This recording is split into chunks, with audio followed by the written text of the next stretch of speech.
ফেনী, নোয়াখালী আর কুমিল্লাতে যেসব মানুষটা তুই ত্রাণ দিতেছস, ওগুলোর ভিতরে এমনও মানুষ আছে যে তোরে 2 বার কিনবো আর বেচবো।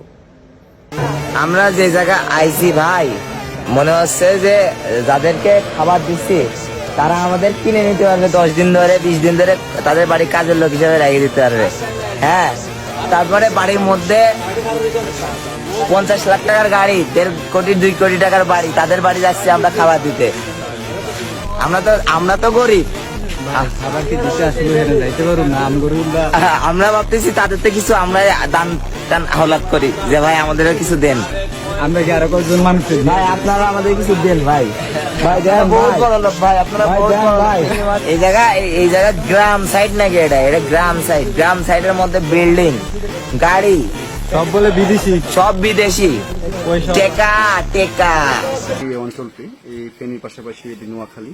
তো নোয়াখালী, লক্ষ্মীপুর, ফেনী অঞ্চলের আসলে অধিকাংশ মানুষই আসলে খুবই অর্থবান এবং তাদের সহায় সম্পত্তি অনেক রয়েছে। তাদের বেশিরভাগ মানুষই দেশের বাইরে থাকেন। ইন্টারেস্টিং ব্যাপার হলো যে আমি সারা বাংলাদেশে যে জিনিসটা দেখিনি সেটা এখানে এসে দেখেছি। সেটি হলো যে যখন আমরা ত্রাণ নিয়ে এসেছি এবং তারা তো আসলে অসহায় হয়ে পড়েছেন পরিস্থিতির কারণে, কিন্তু যখন জিজ্ঞাসা করছি যে ত্রাণ দিয়ে গেছে, হ্যাঁ দিয়ে গেছে, কি দিয়েছে, অমুক দিয়েছে, আমি বললাম যে লাগবে, আর তো ওনারা বলছেন যে না আমার লাগবে না, পানি আছে, আমাদেরকে জিজ্ঞাসা করেন, আমরা তখন পানি দিই স্পষ্টত। কিন্তু এইরকম বিষয়টি যে হাজারো মিথ্যা কথা বলছেন, 10টা ত্রাণ পাওয়ার পরে বলছে যে আমি কিচ্ছু পাইনি, এই ব্যাপারটি কিন্তু সারা বাংলাদেশে বিদ্যমান। এই জায়গায় এসে ডিফারেন্ট একটা টাচ আমি পেয়েছি আমার সাংবাদিকতার লাইফে, এবং শুধুমাত্র তাই নয়, আমি দেখেছি যে এই বিষয়টি একেবারে ভিন্ন এবং এত সোভার, এত লয়াল এবং এত অনেস্টি এনাদের মধ্যে যে একটিবারও একটা মিথ্যা কথা বলেন। এই বন্ধু যে বাড়িতে দিতে গেছি যে আপনি নেন, এটা বলছেন না আমার তো লাগবে না, পাশের বাসা আপনি যান, ওই পাশের বাসাতে গিয়ে আপনি দিয়ে আসুন। এই যে একটা সততা, এই সততায় আসলে আমরা এই সততার বাংলাদেশি দেখতে চেয়েছি। আমি খুবই অভিভূত। আমি এই অঞ্চলে খুব একটা আসিনি, কিন্তু এই অঞ্চলে আমি এসে যা শিখে গেলাম তা আমার কাছে মনে হয়েছে গর্ব করে অন্য এলাকায় গিয়ে বলার মতো একটা অবস্থা রয়েছে। ফেনীর কিছু কথা আমি একটু আপনাদেরকে বলি। ফেনী, নোয়াখালী, কুমিল্লা, সারা জীবন এদের সম্পর্কে আমরা নেগেটিভ শুনে আসছি। সিরিয়াসলি ভাই, নেগেটিভ শুনে আসছি কেন যেন।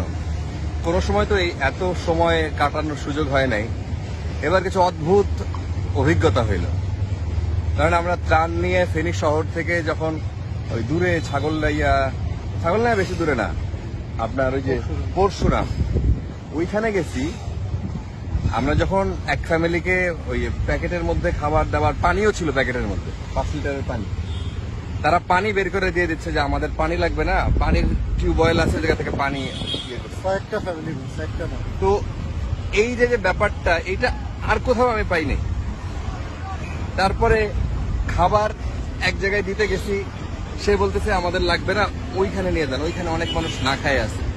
মানুষ কতটা ভালো হলে পরে এই কথা বলতে পারে যে দেখেন আমাদের পিছনে একটা বিল্ডিং দেখা যাচ্ছে, যে ওখান থেকে আমরা যখন ত্রাণ নিয়ে যাচ্ছিলাম তখন আমাদেরকে বলতেছিল যে আপনারা ওইদিকে চলে যান। এই যে ব্যাপারটা, একটু আগে রাস্তা ছিলাম, এক লোক বলতেছে ভাই খাবার পানি আপনারা আমাদেরকে না দিয়ে আমাদের ভাইদেরকে দেন। এই জন্য সাহাবায়ে কেরাম রাদিয়াল্লাহু আনহুম আজমাইনের যুগে ফিরে আসলাম। আলহামদুলিল্লাহ, কি সুন্দর এক দৃশ্য। তারা বলতেছে, ফেনীর লোকের এত ভালো মাশাআল্লাহ, তারা বলতেছে যে খাবার আমাদের দরকার না, যারা পায় না তাদেরকে দেন। এই কথা বলাটা এটা সাধারণ ব্যাপার না। আল্লাহ সবাইকে ভালো রাখুক।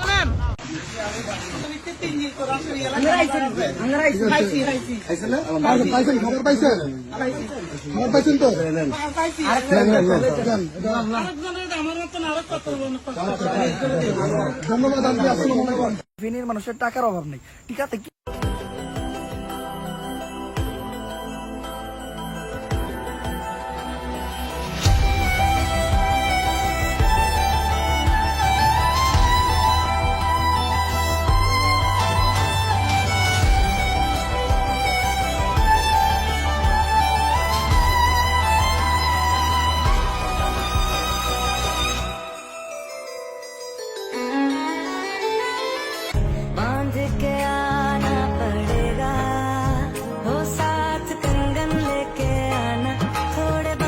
কিছু খাইছেন না আপনারা? তো আমাদের মেয়ে না ভাইয়া, আপনারা আগে সবকিছু ঠিকঠাক খান ইনশাআল্লাহ।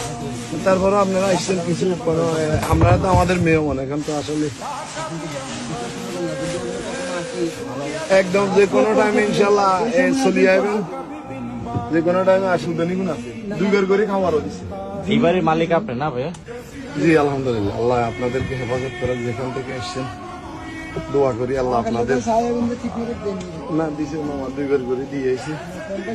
আজকে বিল্ডিং কিছুই নাই মামা, আমারে খুব কষ্ট করে নিয়ে দিয়েছি, ওয়াইফের দিয়ে এসছি। আল্লাহ আপনারা ঢাকা থেকে এসছেন, আল্লাহ আপনাদের আপনার মা হায়াত। কি হয়েছে? আমার নাম মিরহনজি। আমার আম্মা অসুস্থ খুব, আর ভয় পাই গেছে, এগুলা দেখি খুব ভয় পাই গেছে। বাসার মালামাল সবকিছু মালামাল তো যেভাবে মালামালে তো যেভাবে আছে এইভাবে সরাই, নিজে পাইছিলে না মালামাল, এখানে শুধু কাপড় চোপড় আর একটু ওষুধ। জি না, আমার আলহামদুলিল্লাহ সিঁড়ি আমার আছে। জি হ্যাঁ, আমারটা একটু মোছা। সব বাড়ি ঢাকা কোন জায়গাতে? মিরপুরে। আল্লাহ আপনাদের হেফাজত করে, মুসলমান হিসেবে আল্লাহ দেয়, আপনার দোয়া করি আল্লাহ আপনাদের এত কিছু করতে কি খেজমত করতে পারি আপনাদের। আল্লাহ আপনাদেরকে যেটা ওই নদীটা কাছের কারণে পানি সবসময় চলে যায়, যেরকম প্রচুর পরিমাণে বৃষ্টি হলেও পানি থাকে না, কিন্তু আমরা ওই যে ফেনীতে আছি। ফেনীর একটা জায়গাটার নাম কি জানো? উত্তর আলীপুরে। এই ভিডিও করার পিছনে কারণ কি জানেন? বানভাসী মানুষের দুঃখ দুর্দশা তো দেখার জন্য আসছে। আমি অবাক হচ্ছি, দেখেন তারা কতটা আত্মীয় পরায়ণ, মানে অতিথি পরায়ণ কতটা। আমরা অনেকদিন যাবৎ কাজ করছি, যেখানেই যাই তাদের থাকার অবস্থা নেই, খাওয়ার অবস্থা নেই, ত্রাণ সহায়তা দিন মানুষ চেয়ে থাকে। তারপরেও শত না করার পরেও সবাই বলে যে ভাই আসছেন, এত দূর থেকে আসছেন, আপনাদের জন্য কিছু করি। মানে আমরা বাঙালিরা যে কতটা মেহমানদারিতে কতটা এক্সপার্ট, এই ফেনী আসলে আপনারা সেটা বুঝবেন।